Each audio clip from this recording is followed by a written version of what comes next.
wabarakatuh. Alhamdulillahilladzi hamdan katsiran thayyiban mubarakan fih kama yuhibbu rabbuna wa yardah. Asyhadu an la ilaha illallah wahdahu la syarika lah wa asyhadu anna Muhammadan abduhu wa rasuluhu alladzi la nabiyya ba'da. Allahumma salli wa sallim wa barik ala Muhammadin wa ala alihi wa ashabihi wa man tabi'ahum bi ihsan ila yaumiddin. Fa ya ibadallah usikum wa nafsi bidzikrillah faqad fazal muttaqun. Qala ta'ala fi kitabil karim a'udzu billahi samiil alim minas syaitonir rajim.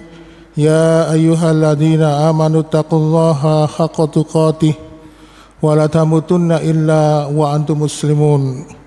Wa qala Allah ta'ala fil Qur'anil Karim ya ayyuhalladzina amanu kutiba alaikumusiyam kama kutiba alal ladzina min qablikum la'alakum tattaqun. Senantiasa kita bersyukur kepada Allah yang memberikan kesempatan kepada kita untuk dapat menikmati syahdunya beribadah di bulan Ramadan. Dan tidak juga kalah penting dan tidak kita lupakan adalah ketika kita menjalani ibadah di bulan Ramadan ini, Allah masih memberikan kita kesempatan berupa kesehatan jasmani fisik kita. Karena Ramadan tahun ini sepertinya agak ekstrim, kadang udaranya dingin, kadang panas, sehingga bagi seseorang yang tidak mempunyai ketahanan fisik yang baik, maka pasti dia akan jatuh sakit. Dan sekarang juga sedang merebak penyakit-penyakit yang sedang muncul di musim hujan. Kebanyakan penyakit itu karena vektor. Jadi vektor itu seekor binatang, di mana seekor binatang ini mampu menyebarkan kuman. Ada yang lewat nyamuk malaria, ada yang melewati nyamuk demam berdarah. Ada yang juga sekarang ini mulai muncul, yaitu nyamuk yang menyebabkan chikungunya. Walaupun tidak berbahaya, tetapi sungguh sangat menderita. Kemarin ada salah satu kolega saya, seorang tenaga kesehatan, sekeluarga kena chikungunya, tidak bisa jalan, seakan-akan kayak lumpuh gitu. Dan bila bergerak tubuhnya sakit semua rasanya. Walaupun tidak berbahaya, tapi sungguh sangat mengganggu. Oleh karena itu, ma'asyiral muslimin, alhamdulillah kita sampai saat ini masih diberikan kesempatan, diberikan kesehatan dalam menjalankan ibadah dengan baik. Baiklah jamaah sekalian, materi yang akan kami sampaikan pada kesempatan di pagi hari ini sebenarnya adalah lanjutan apa yang saya sampaikan kemarin ketika kuliah subuh pada hari Senin. Waktu itu saya menyampaikan tentang istiqomah, bahwasannya saya mengajak hendaklah kita mengawali niatan ibadah di bulan Ramadan ini dengan niatan istiqomah, dan mudah-mudahan kita juga diberikan oleh Allah mempunyai sikap istiqomah. Karena dalam menjalankan ibadah, menjalankan ketaatan kepada Allah, memang sikap istiqomah ini penting karena untuk meneguhkan tekad kita agar semakin kita ini mendapatkan cinta dari Allah. Walaupun ibadah itu sedikit, tetapi kalau kita menjalani secara istiqomah, secara ajak, maka Allah akan memberikan balasan yang luar biasa. Sebagaimana ketika Rasulullah SAW bersabda bahwasannya Allah akan mewafatkan seseorang itu sesuai dengan kebiasaannya. Nah, orang yang sudah biasa sholat, maka dia akan istiqomah sholat. Kalau dia sudah istiqomah, maka Allah akan wafatkan dia dalam keadaan biasanya. Makanya kalau dia biasanya sholat, maka tidak jarang ada seorang hamba yang diwafatkan dalam keadaan sholat. Kalau ada seorang hamba yang seorang manusia, dia senantiasa qiyamul lail, ya, dia mencintai amalan tersebut, maka Allah akan menjadikan dia meninggal dalam keadaan demikian. Dan ini contoh sudah ada beberapa dalam kisah sahabat. Maka pada kesempatan pagi hari ini kita akan melanjutkan, kita akan membahas lawan dari istiqomah. Jadi kalau istiqomah itu meneguhkan ibadah, selalu berusaha konsisten. Nah, lawannya dari istiqomah ini adalah futur. Jadi futur itu adalah lemah semangat, ya, kemudian lemah tekad, sehingga akhirnya apa? Kalau kita ini terjebak dalam futur, maka kita akan tidak melakukan sama sekali. Oleh karena itu, ma'asyiral muslimin, futur ini sering menimpa, ya, manusia ketika dalam beribadah dalam bulan Ramadan. Makanya para ulama itu sampai menggolongkan beberapa golongan manusia ketika memasuki bulan Ramadan. Ada yang 10 hari pertama grafiknya naik, setelah 10 hari kedua hingga sampai 10 hari ketiga grafiknya semakin turun. Ini juga disebabkan karena futur. Jadi futur itu merasa lesu, tidak semangat dalam beribadah. Oleh karena itu, Rasulullah SAW sudah mengetahui tentang tabiat manusia ini, sehingga beliau pun bisa memprediksi fenomena ini akan terjadi. Oleh karena itu, makanya kenapa khutbah Jumat itu disunahkan pendek, ya. Kalau sholat itu disunahkan panjang, kalau khutbah itu disunahkan pendek. Karena manusia itu memang jarang bosan. Makanya kalau kita lihat ada khutbah Jumat terlalu panjang gitu, kadang-kadang jamaahnya ngantuk, nggak konsentrasi, akhirnya merasa bosan, jengkel nang jero ati, kok mari-mari sih gitu. Makanya kemarin Ustadz Muiz khutbah saya lihat di video itu, kalau saya hitung cuman 10 menit, ya. Adhannya mungkin 5 menit, jadi total videonya itu sekitar 15 menit kemarin. Jadi khutbahnya itu cuma 10 menit, ya. Ini yang perlu dicontoh, ya. Karena memang salah satu sunahnya dalam khutbah itu pendek. Oleh karena itu, ma'asyiral muslimin, Rasulullah SAW pun memprediksi hal ini, sehingga akhirnya beliau pun bersabda dalam sebuah riwayat yang sahih, innal iman bijaufi ahadukum la yakhlufu fama yakhlufu syauf fa'as'alullaha ayujallidal imana fi qulubikum. Jadi Rasulullah itu menggambarkan, memberikan sebuah gambaran, sesungguhnya iman itu sebagaimana pakaian yang kamu kenakan.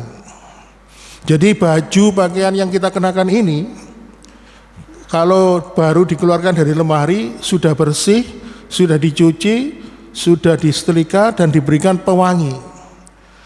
Nah, keadaan demikian tidak akan bertahan lama. Kalau kita pakai seharian, sudah kecampur keringat, mungkin kecampur debu, dan akhirnya mengeluarkan aroma yang tidak baik. Maka Rasulullah SAW menggambarkan iman seseorang itu seperti baju. Makanya beliau mengatakan, fa'as'alullaha ayyujaldidal imana fi qulubikum, maka mintalah kepada Allah supaya Allah senantiasa memperbaharui iman kita. Jadi sabda Rasulullah SAW ini menjelaskan kepada kita bahwa futur atau lemah semangat dalam ibadah itu adalah sebuah keniscayaan, dan ini sifatnya lumrah kalau masih disandangkan kepada makhluk yang diberi nama manusia. Makanya kadang-kadang kita ini merasa lemah semangat, ya. Makanya tadi malam itu saya peseni Ustadz Khalil yang imami, jangan panjang-panjang, ya, saya ngomong ngantuk soalnya. Makanya tadi malam itu salat tarawih walaupun pendek itu ada setengah tidurnya, mungkin karena kecapean dan sebagainya. Jadi pengennya itu setelah isya itu tidur, tapi gimana lagi, karena kita ini harus berusaha istiqomah, ya, walaupun kadang-kadang kondisi sholat dalam keadaan mengantuk. Nah, makanya ini adalah sifatnya manusiawi. Oleh karena itu, ma'asyiral muslimin wa sumratal mu'minin rahimakumullah, tetapi ciri orang beriman itu adalah ketika dia mengalami futur, ketika dia mengalami lemah semangat dalam ibadah, dia mampu memprediksi, dia mampu mendeteksi, wah, saya ini sedang futur, saya ini sedang lemah semangat, dan keadaan ini dia tidak menikmati, tidak dibiarkan, dia berusaha membangkitkan semangatnya lagi untuk ibadah. Sebaliknya, jika ada seseorang yang mengalami futur, sedang lemah semangat, malah dibiarkan, akhirnya apa? Dia terlarut-larut terbawa dalam suasana itu, akhirnya apa? Benar-benar tidak melakukan amal ibadah kepada Allah Subhanahu wa taala. Jadi sekali lagi, futur itu sifatnya wajar, manusiawi, dan yang tidak wajar adalah ketika futur itu melanda kita malah terbawa arus sehingga akhirnya kita benar-benar jauh dari ibadah dari ibadah kepada Allah Subhanahu wa taala. Ma'asyiral muslimin wa sumratal mu'minin rahimakumullah. Yang perlu kita ketahui bahwa di bulan Ramadan ini futur itu bisa terjadi. Dan futur ini bukan dosa, Pak, karena sifatnya manusiawi, dan juga bukan aib, dan juga bukan termasuk kategori kata para ulama, bukan termasuk kemaksiatan selama dia tidak meninggalkan amalan-amalan yang wajib. Makanya kadang-kadang jangan heran, Pak, kalau misalnya di suatu masjid itu ada kajian rutin, lalu ustadznya minta libur, ya saya minta libur dulu, Pak. Ya karena memang mungkin sedang futur atau sedang jenuh.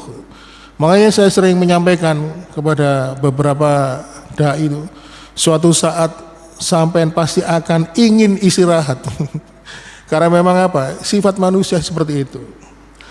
Oleh karena itu, ma'asyiral muslimin, akhirnya para ulama pun menghimpun tips-tips agar ketika futur itu melanda kita tidak terjebak ke dalam futur itu.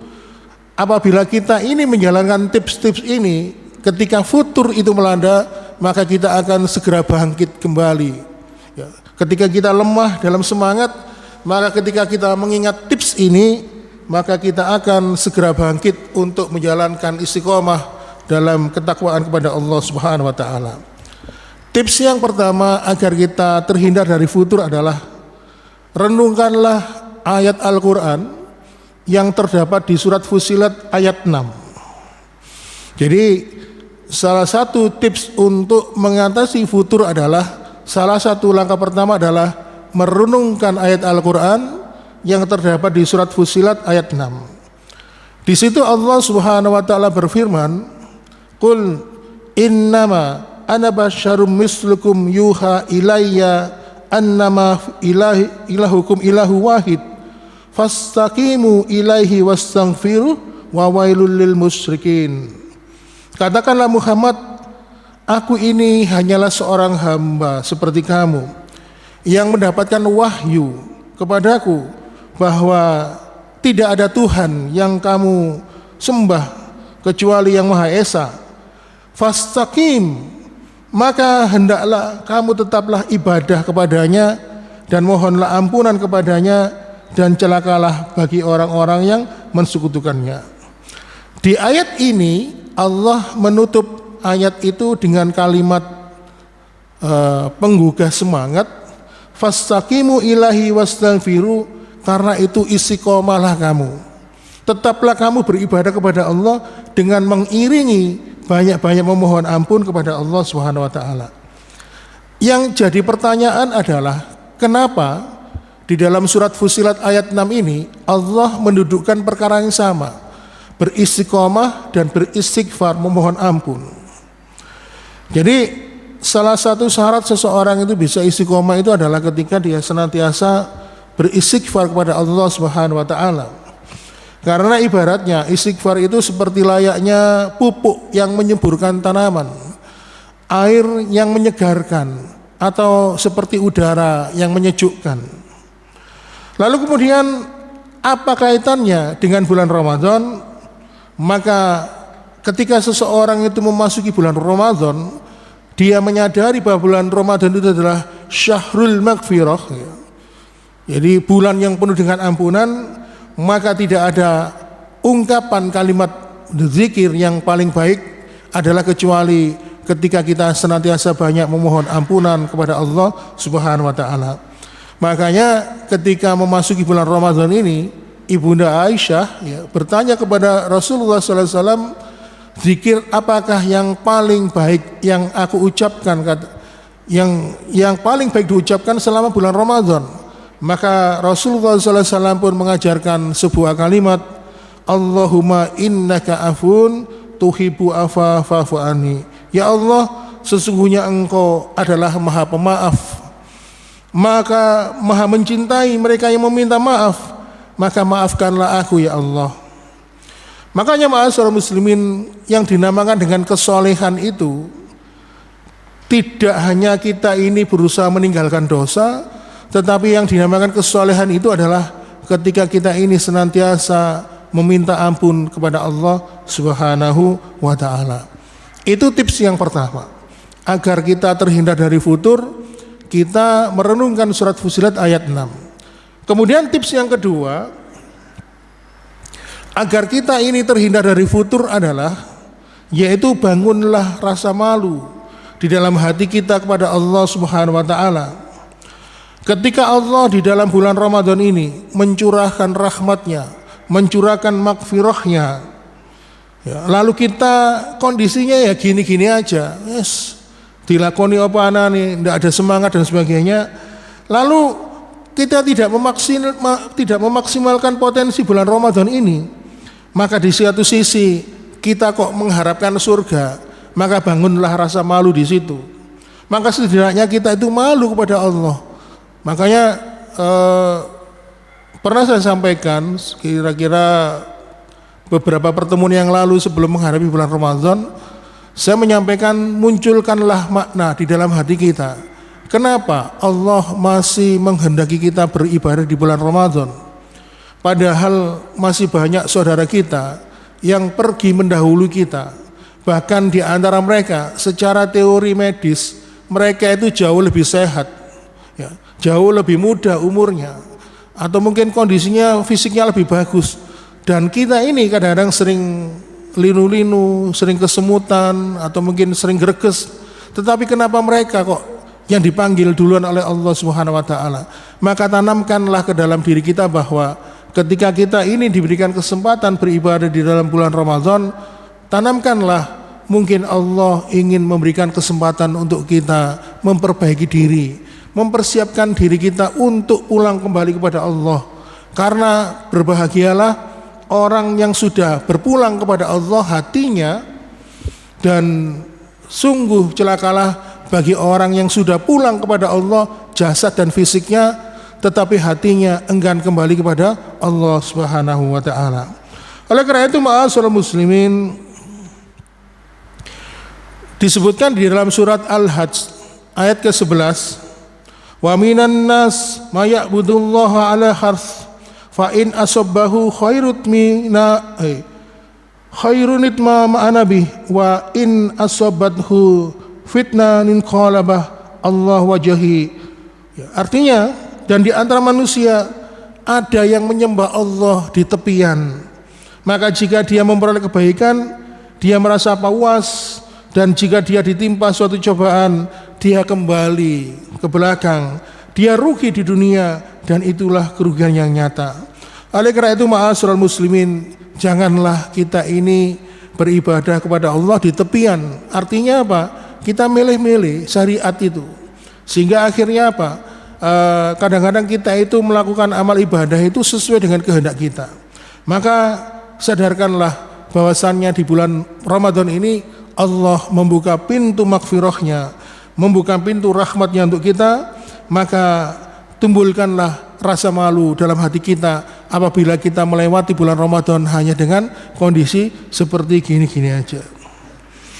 Kemudian tips yang ketiga agar kita terhindar dari futur, kata para ulama mengatakan kepada kita bahwa jangan punya persepsi, mindset atau anggapan suatu ketika atau di tahun yang akan datang kita akan berjumpa kembali dengan bulan Ramadan.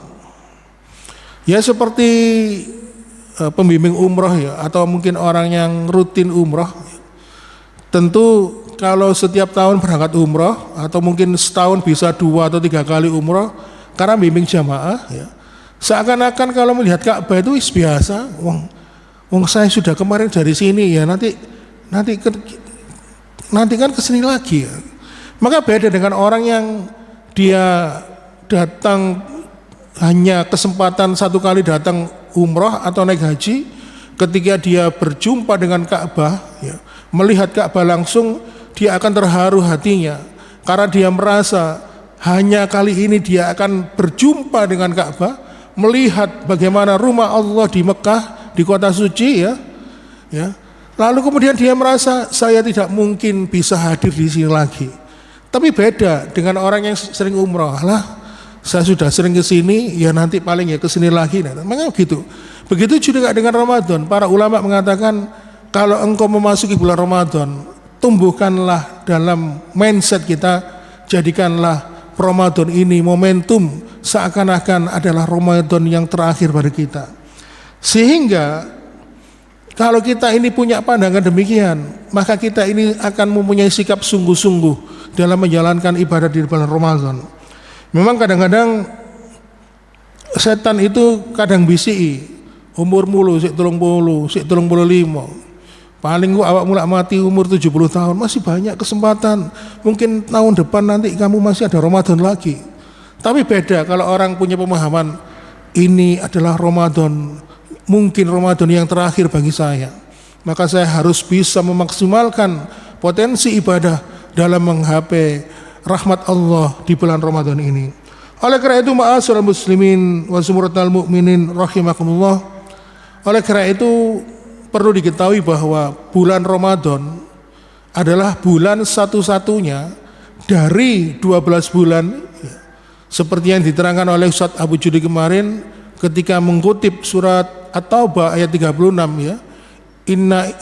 Sesungguhnya di dalam bulan, sesungguhnya ketika Allah menciptakan alam dunia ini, alam semesta ini, sebelum menciptakan itu Allah sudah menetapkan hitungan bulan dalam satu tahun itu 12 bulan ya. Kemudian lalu di antara keempat bulan itu, di antara 12 bulan itu adalah bulan haram, yaitu bulan minha arbaatun hurum. 4 bulan di antaranya diterangkan dalam hadis riwayat Imam Muslim, yaitu bulan Dzulqa'dah, Dzulhijjah, Muharram dan Rajab. Bulan yang disucikan ini, kata Ustaz Abu Juni kemarin, apabila seseorang itu melakukan perbuatan dosa, maka siksaannya, vonisnya atau azabnya akan dilipat gandakan oleh Allah. Beda dengan bulan Ramadan, karena bulan Ramadan ini adalah syahrul mubarak, bulan yang penuh dengan keberkahan, syahrul magfirah, bulan penuh dengan ampunan, maka amal ibadah selama di bulan Ramadan itu akan dilipat gandakan oleh Allah. Dan bulan Ramadan satu-satunya bulan dari ke-12 bulan itu yang mempunyai kemampuan untuk meleburkan dosa. Maka sesungguhnya kalau dipikir-pikir Pak, yang paling membutuhkan bulan Ramadan itu sebenarnya bukan orang beriman, karena orang beriman itu menjaga dirinya dari perbuatan dosa. Justru orang-orang yang suka berbuat maksiat, suka berbuat dosa, sungguh membutuhkan ampunan. Tetapi karena sifat dasar manusia punya kekurangan, maka dia harus senantiasa memohon ampun kepada Allah Subhanahu wa taala di setiap kesempatan, dan lebih-lebih di dalam bulan Ramadan ini Allah mengubrar ampunannya. Maka kita jangan pernah melewatkan itu. Karena yang dibutuhkan manusia nanti ketika mati bukan oksigen yang kita hirup seperti sekarang ini, bukan makanan sahur dan buka, tetapi yang dibutuhkan oleh orang yang sudah mati adalah ampunan dari Allah Subhanahu wa taala. Dan ampunan ini sangat penting bagi kehidupan mereka dalam menggapai kehidupan akhirat. Oleh karena itu ma'asyiral muslimin diterangkan ya, dalam sebuah hadis, ketika nanti di padang mahsyar pada fase hisab itu manusia akan dijemur oleh Allah di suatu padang yang luas. Mereka akan didekatkan matahari di dekat kepala, sehingga karena matahari saking dekatnya dengan kita, maka banyak mereka itu yang bercucuran keringatnya. Bahkan mereka pun bisa tenggelam dengan keringat mereka sendiri.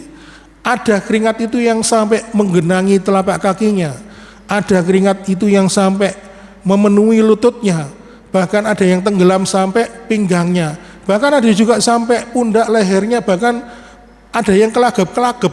Tahu Pak ya, orang kelagap-kelagap terendam oleh keringatnya sendiri. Lalu kenapa kok ada yang keringatnya hanya sampai lututnya? Kenapa kok keringat itu dia sampai kemirennya atau mata kakinya, ada yang pinggangnya, ada yang nyampe dada?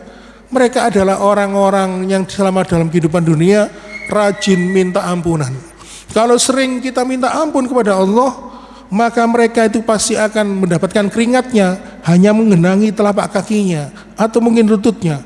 Tapi kalau ada orang yang sampai tenggelam oleh keringatnya sendiri, bahkan sampai mulutnya, mereka adalah orang-orang yang jarang minta ampunan kepada Allah selama dalam kehidupan dunia.